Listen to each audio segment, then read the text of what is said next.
नमस्कार दोस्तों, स्वागत है आप सभी का आपके अपने YouTube channel all exam guide गुरु पर। दोस्तों, इस वीडियो में मैं आपके लिए हाल ही में प्रतियोगी परीक्षाओं में पूछे गए महत्वपूर्ण क्वेश्चंस के 100 प्रश्नों को लेकर आया हूं। ये प्रैक्टिस सेट बहुत इंपॉर्टेंट है, वीडियो को अंत तक देखिएगा। सारे क्वेश्चंस हूबहू आपको एग्जाम सेट पेपर में मिलेंगे। तो चलिए शुरू करते हैं video. Very important set paper है, अंत तक जरूर देखिएगा। क्वेश्चन नंबर 1 है, लोकसभा और राज्यसभा की संयुक्त बैठक कब होती है? तो संसद का सत्र शुरू होने पर लोकसभा और राज्यसभा की बैठक होती है।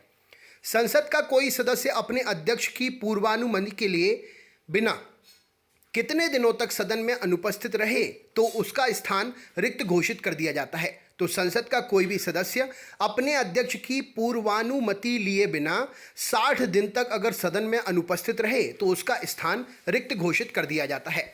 भारत का संविधान भारत को किस प्रकार वर्णित करता है? तो भारत का संविधान भारत को राज्यों के संघ के रूप में वर्णित करता है। वह कौन सा सदन है जिसका अध्यक्ष उस सदन का सदस्य नहीं होता है? तो राज्यसभा का सदस्य जो है, राज्यसभा का अध्यक्ष जो है, उस सदन का सदस्य नहीं होता है। क्या पंचायतों को कर लगाने का अधिकार है? तो बिल्कुल, पंचायत अपने स्तर पर कर लगा सकती है, टैक्स लगा सकती है। जवाहरलाल नेहरू के निधन के पश्चात प्रधानमंत्री का पद किसने ग्रहण किया था? तो जवाहरलाल नेहरू जी के निधन के पश्चात गुलजारी लाल नंदा भारत के प्रधानमंत्री बने थे।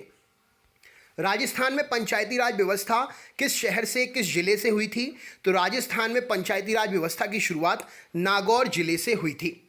किसकी सिफारिश पर संविधान सभा का गठन किया गया? तो कैबिनेट मिशन की सिफारिश पर संविधान सभा का गठन किया गया। मौलिक अधिकार संविधान के किस भाग में हैं? तो मौलिक अधिकार संविधान के भाग 3 में मिलते हैं। शक्ति पृथक्करण का सिद्धांत किसकी देन है? तो मॉन्टेस्क्यू की देन है शक्ति पृथक्करण का सिद्धांत। लोकसभा और राज्यसभा के संयुक्त अधिवेशन की अध्यक्षता कौन करता है? तो लोकसभा और राज्यसभा के संयुक्त अधिवेशन की अध्यक्षता लोकसभा का अध्यक्ष करता है। कोई विधेयक धन विधेयक है या नहीं, यह निर्णय कौन लेता है? क्या उत्तर हो जाएगा इस प्रश्न का? कोई विधेयक धन विधेयक है या नहीं, इसका निर्णय कौन करता है? तो लोकसभा का अध्यक्ष कोई विधेयक धन विधेयक है या नहीं, इसका निर्णय करता है। राज्यसभा का सदस्य निर्वाचित होने के लिए न्यूनतम आयु क्या है? तो राज्यसभा का सदस्य निर्वाचित होने के लिए 30 वर्ष न्यूनतम आयु है। भारतीय संविधान का कौन सा भाग केंद्र और राज्यों के संबंध से संबंधित है? तो भारतीय संविधान का भाग 11 केंद्र और राज्यों के संबंध से संबंधित है।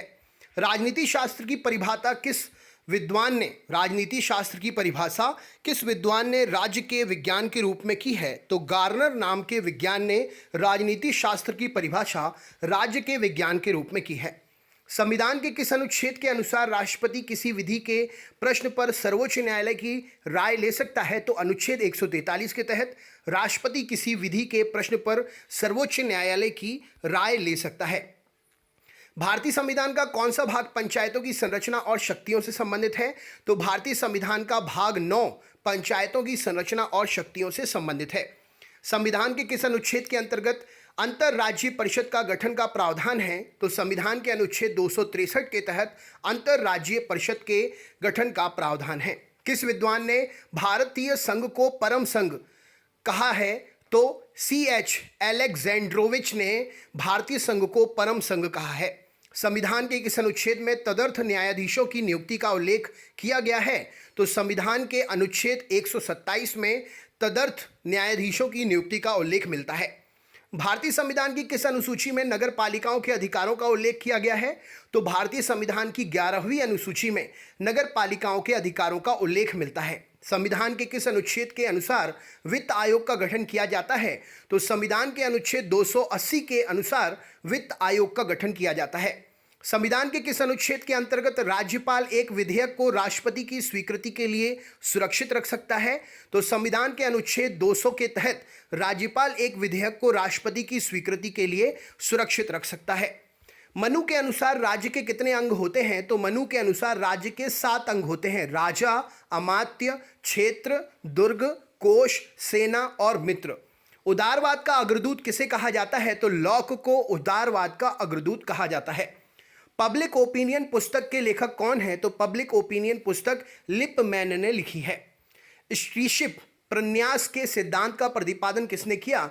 तो महात्मा गांधी जी ने प्रन्यास के सिद्धांत का प्रतिपादन किया। The state and government in ancient India पुस्तक का लेखक कौन है? तो the state and government in ancient India पुस्तक के लेखक A.S. अल्टेकर हैं। भारतीय संविधान सभा की पहली बैठक कब हुई थी? तो 9 दिसंबर 1946 को भारतीय संविधान सभा की पहली बैठक हुई थी। संविधान का कौन सा अनुच्छेद राज्यसभा की संरचना का उल्लेख करता है? तो संविधान का अनुच्छेद 80 राज्यसभा की संरचना का उल्लेख करता है। संविधान का कौन सा अनुच्छेद भारत के महान्यायवादी के पद का प्राविधान करता है? तो संविधान का अनुच्छेद 76 भारत के महान्यायवादी के पद का प्राविधान करता है। शिक्षा के अधिकार से संबंधित अनुच्छेद 21A किस संशोधन विधेयक के द्वारा जोड़ा गया? तो शिक्षा के अधिकार से संबंधित अनुच्छेद 21A 86वें संविधान संशोधन विधेयक के जरिए जोड़ा गया। A theory of a justice नामक पुस्तक का लेखक कौन है? तो रॉल्स ने अ थ्योरी ऑफ जस्टिस नामक पुस्तक को लिखा है। लोकतंत्र को बहुमत की निरंकुशता किसने कहा है? तो लोकतंत्र को बहुमत की निरंकुशता डी टॉकविले ने कहा है। वर्ष 1938 में किस व्यक्ति ने वयस्क मताधिकार के आधार पर संविधान सभा के गठन की मांग की थी? तो वर्ष 1938 में जवाहरलाल नेहरू ने वयस्क मताधिकार के आधार पर संविधान सभा के गठन की मांग की थी। किस भारतीय नेता ने भारतीय शासन अधिनियम 1935 को दास्ता का नया चार्टर कहा था? तो जवाहरलाल नेहरू ने भारतीय शासन अधिनियम 1935 को दास्ता का नया चार्टर कहा था। निर्बल की स्वतंत्रता सबल के प्रतिबंध पर निर्भर है और निर्धन की स्वतंत्रता धनवानों के प्रतिबंध पर निर्भर है। ये कथन किसका है? तो ये कथन पोलार्ड का है। राजनीति सिद्धांत में संप्रभुता की अवधारणा निकाल दी जानी चाहिए। ये कथन किसका है? तो H.J. लॉस्की ने राजनीति सिद्धांत से संप्रभुता की अवधारणा निकाल दी जानी चाहिए, ये कथन कहा था। तलवार के बिना संविदाएं शब्द मात्र हैं और उनमें वह शक्ति नहीं होती कि वे मनुष्य की रक्षा कर सकें, ये किसने कहा था? तो हॉब्स ने ये बात कही थी। कल्याणकारी राज्य की ओर ध्यान उत्कृष्ट करने वाला पहला आधुनिक विचारक कौन था? तो लॉस्की कल्याणकारी राज्य की ओर ध्यान आकृष्ट करने वाला पहला आधुनिक विचारक था। भारतीय संविधान किस दिन पूर्णतः लागू हुआ था? तो 26 जनवरी 1950 को भारतीय संविधान पूर्णतः लागू हुआ था। पहली बार राष्ट्रीय आपातकाल की घोषणा कब की गई थी? तो 26 अक्टूबर 1962 को पहली बार राष्ट्रीय आपातकाल की घोषणा की गई थी। डोगरी भाषा किस राज्य में बोली जाती है? तो जम्मू कश्मीर में डोगरी भाषा बोली जाती है। भारत के नागरिकों को कितने प्रकार की नागरिकता प्राप्त है? तो भारत के नागरिकों को एकल नागरिकता प्राप्त है। भारतीय स्वाधीनता अधिनियम को किस दिन ब्रिटिश सम्राट की स्वीकृति मिली? तो भारतीय स्वाधीनता अधिनियम को 21 जुलाई 1947 को ब्रिटिश सम्राट की स्वीकृति मिली। भारतीय संविधान कितने भागों में विभाजित है? तो भारतीय संविधान 22 भागों में विभाजित है। केंद्र और राज्य के बीच धन के बंटवारे से संबंध में कौन राय देता है? तो केंद्र और राज्य के बीच धन के बंटवारे से वित्त आयोग राय देता है। किस तरह से भारतीय नागरिकता प्राप्त की जा सकती है? तो जन्म, वंशानुगत और पंजीकरण के द्वारा भारतीय नागरिकता प्राप्त की जा सकती है। भारतीय संविधान ने किस प्रकार के लोकतंत्र को अपनाया है? तो भारतीय संविधान ने लोकतांत्रिक गणतंत्र को अपनाया है। मंत्रिपरिषद का अध्यक्ष कौन होता है? तो प्रधानमंत्री मंत्रिपरिषद का अध्यक्ष होता है। जब भारत स्वतंत्र हुआ उस समय कांग्रेस के अध्यक्ष कौन थे? तो जब भारत स्वतंत्र हुआ उस समय कांग्रेस के अध्यक्ष J.B. कृपलानी थे। मूल संविधान में 8वीं अनुसूची में भाषाओं की संख्या कितनी थी?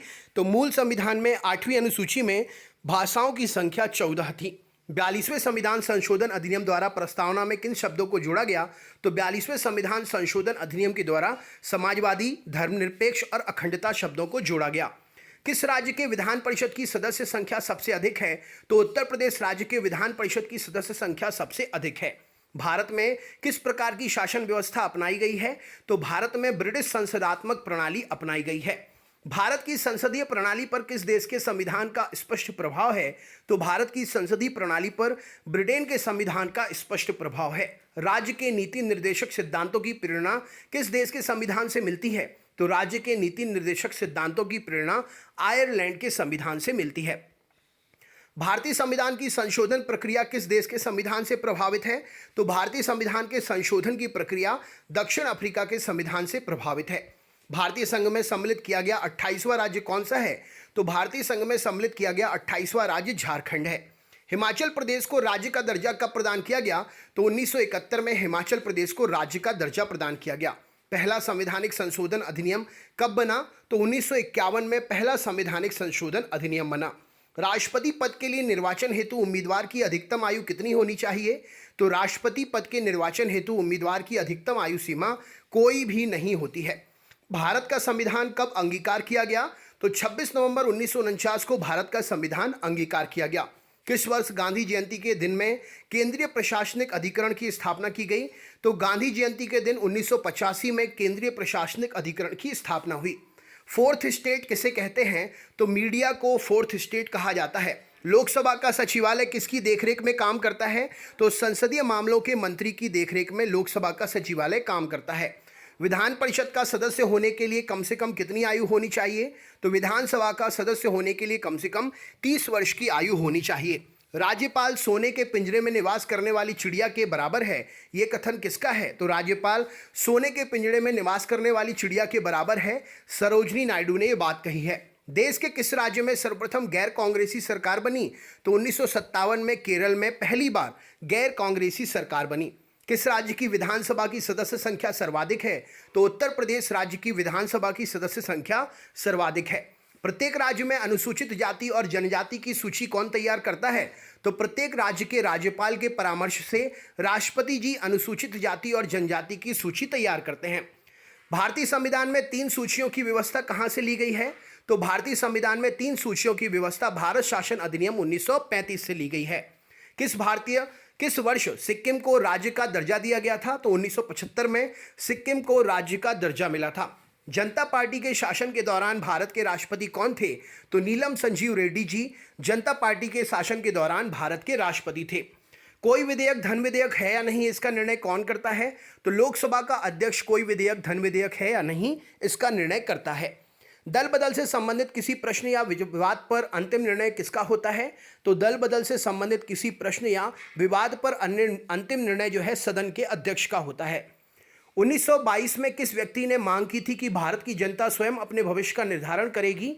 तो महात्मा गांधी जी ने 1922 में ये मांग की थी कि भारत की जनता स्वयं अपने भविष्य का निर्माण करेगी।